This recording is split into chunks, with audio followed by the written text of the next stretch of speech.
Summer of 1776, just 10 days after the signing of the Declaration of Independence in Philadelphia, though it would be months before the news of that historic event reached the men and women on the frontier of Virginia in a county called Kentucky.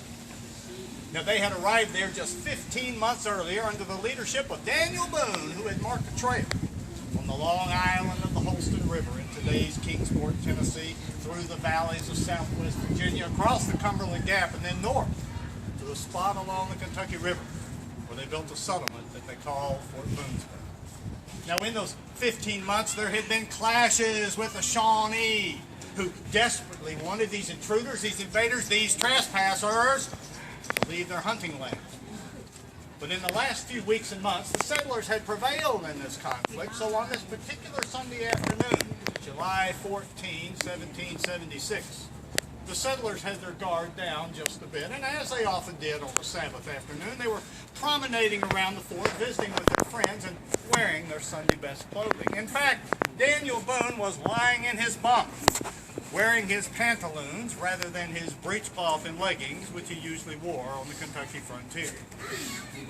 Now, on this particular afternoon, Jemima Boone, Daniel's 13-year-old daughter, had convinced two of her friends, Betsy Calloway, age 16, and her sister Frances Calloway, age 14, to go with her in the fort's only canoe floating on the Kentucky River so they could dangle their feet over the sides and cool off on this hot July day. Well, the girls pushed off from the bank, and they were enjoying themselves so much they weren't paying attention to which way the current was carrying them. Before they knew it, the current had carried them to the far side of the river, to a spot where Daniel Boone had told his daughter never to go. And no sooner were they there than 5 warriors jumped out from the brush. 3 Shawnee and 2 Cherokee. One jumped into the river and grabbed the buffalo tug on the front of the canoe and began to pull it to the bank. Frances Calloway stood up and began to flail away with the flat of the paddle. The Indians grabbed the girls, pulled them into the brush. The girls screamed. After the Indians pulled them in, they quickly signaled with knives at their throats the penalty if they continued to scream. But their screams had been heard. Young boys playing on the fort side of the river heard the screams, ran to the fort, sent up the alarm.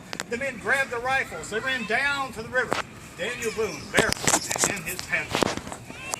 Now, some of the men got on their horses and they rode a mile downstream to where they could ford the Kentucky River. But young John Gass, then 12 years old, stripped off his clothes, jumped into the river, swam across, righted the canoe, paddled it back. The men ferried themselves across hurriedly. In several parties, they ran up and down the far bank of the river, looking for evidence of which way these captors had carried these young girls off to the Kentucky wilderness. Now, these girls may have been dressed in their Sunday best clothing, but they were all experienced frontiersmen. And as the Indians pressed them into the woods, they began to drag their feet along the ground. They frequently fell and broke off twigs. They even tore off bits of lace from the bottom of their dresses to leave evidence of their passing.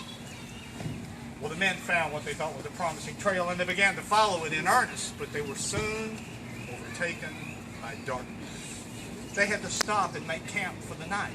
And young John Gass was a hero for the second time that day, for he made his way back through the dark forest by the light of the moon, crossing the river and returning from the fort before dawn with shot, powder, breechcloth, leggings, and moccasins. And in another part of the forest, the girls were tied with buffalo tugs, and they were given no food and no water, and the night passed slowly with these anxious cattle. Well, on the morning of the second day, the men arose before dawn and they continued to follow what they thought was the right path. And about midday, Daniel Boone said, "I know where they're going, boys. They're headed to the upper Blue Licks, and we will not catch them unless we get off of this trail." So Daniel Boone bet his daughter's life and the life of the other 2 girls, and he was right. He took the men off of the trail, and they made a beeline straight through the forest. They ran down the hill and jumped the creek and scrambled up the side, and all day they made a straight line through the woods, crossing the trail several times, each time seeing some evidence that they might be on the right path. But by the end of the second day, they had not overtaken the captors and the captives. They had to stop and make camp for a second night.